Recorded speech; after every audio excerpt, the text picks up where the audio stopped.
हरतालिका तीज का व्रत भादो मास की शुक्ल पक्ष की तीज को रखा जाता है। इस दिन महिलाएं अपने पति की लंबी उम्र के लिए व्रत रखती हैं और भगवान शिव पार्वती का पूजन करती हैं। इस दिन यह कथा पढ़ी जाती है। हरतालिका तीज पर मां पार्वती और भगवान शिव की पूजा की जाती है। इस दिन प्रदोष काल में माता पार्वती और भगवान शिव का पूजन किया जाता है।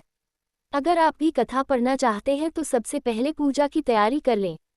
पूजा की तैयारी के लिए केले के पत्ते और वंदनवार से एक मंडप बनाएं। इसके बाद जमीन पर आसन बिछाएं और फिर व्रत का संकल्प लें। फिर माता को वस्त्र, फूल, चंदन चढ़ाएं और धूप दीप नैवेद्य चढ़ाएं। इसके बाद फल अर्पित करें। इन सभी के छोटे मंत्र होते हैं जिससे आप बोलकर ये चीजें अर्पित कर सकते हैं। इसके बाद कथा पढ़ें। कथा इस प्रकार है। श्री परम पावन भूमि कैलाश पर्वत पर विशाल वट वृक्ष के नीचे भगवान शिव और पार्वती सभी गणों सहित पर विराजमान थे। बलवान वीरभद्र, भृंगी, श्रृंगी और नंदी अपने अपने पहरों पर साथ शिव के दरबार की शोभा बढ़ा रहे थे। इस अवसर पर महारानी पार्वती ने भगवान शिव से दोनों हाथ जोड़कर प्रश्न किया कि हे महेश्वर, मेरे बड़े सौभाग्य है जो मैंने आप सरीखे पति को वरण किया। क्या मैं जान सकती हूँ कि मैंने वह कौन सा पुण्य अर्जन किया है? आप अंतर्यामी हैं, मुझ दासी पर वर्णन करने की कृपा करें। महारानी पार्वती की ऐसी प्रार्थना सुनने पर शंकर जी बोले, तुमने अति उत्तम पुण्य का संग्रह किया था जिससे मुझे प्राप्त किया है। वह अति गुप्त व्रत है, लेकिन मैं तुम्हें बताता हूँ। वह व्रत भादो मास के शुक्ल पक्ष की तीज के नाम से प्रसिद्ध है।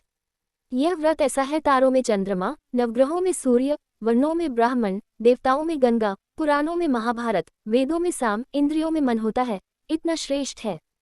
उन्होंने बताया कि जो तीज हस्त नक्षत्र के दिन पड़े तो वह बहुत पुण्यदायक मानी जाती है। ऐसा सुनकर पार्वती जी ने कहा कि मैंने कब और कैसे तीज व्रत किया था, विस्तार से सुनने की इच्छा है। इतना सुनते ही शंकर जी बोले, भाग्यवान उमा, भारतवर्ष के उत्तर में हिमाचल श्रेष्ठ पर्वत है, उसके राजा हिमाचल हैं। वही तुम भाग्यवती रानी मैना से पैदा हुई थी। तुमने बाल्यकाल से ही मेरी आराधना करना शुरू कर दिया था।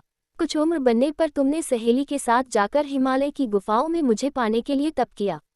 तुमने गर्मी में बाहर चट्टानों में आसन लगाकर तप किया, बारिश में बाहर पानी में तप किया, सर्दी में पानी में खड़े होकर मेरे ध्यान में लगी रही। तुमने इस दौरान वायु सूंघी, पेड़ों के पत्ते खाए और तुम्हारा शरीर क्षीण हो गया।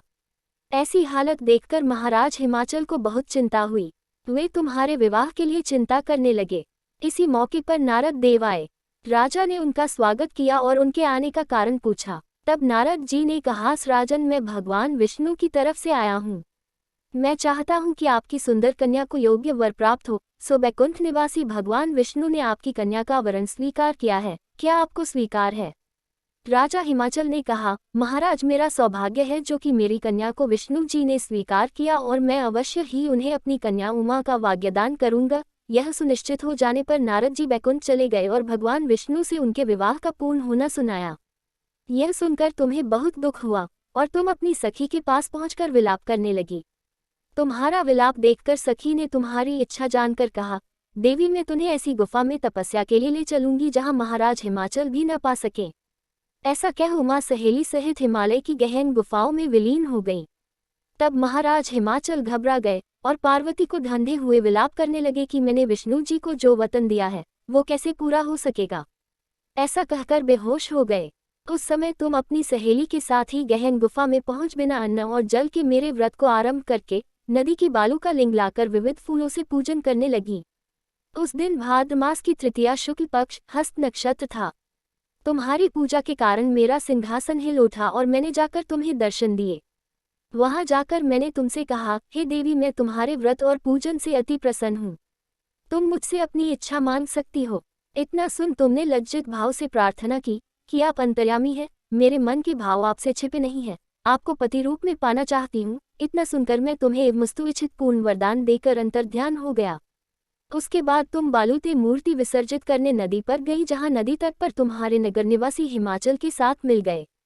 वे तुमसे मिलकर रोने लगे कि तुम इतने भयंकर वन में, जहाँ सिंह सांप निवास करते हैं, जहाँ मनुष्य के प्राण संकट में हो सकते हैं, ऐसे पिता के घर की जाने के निवेदन पर तुमने कहा कि पिताजी, आपने मेरा विवाह भगवान विष्णु जी के साथ स्वीकार किया, इस कारण मैं वन में रहकर अपने प्राण त्याग दूंगी। तब वे बोले, शोक मत कोर, मैं तुम्हारा विवाह भगवान विष्णु के साथ कदापि नहीं करूंगा, उन्हीं सदाशिव के साथ करूंगा। इसके बाद महाराज हिमाचल ने रानी मैना के साथ मेरा और तुम्हारा विवाह किया।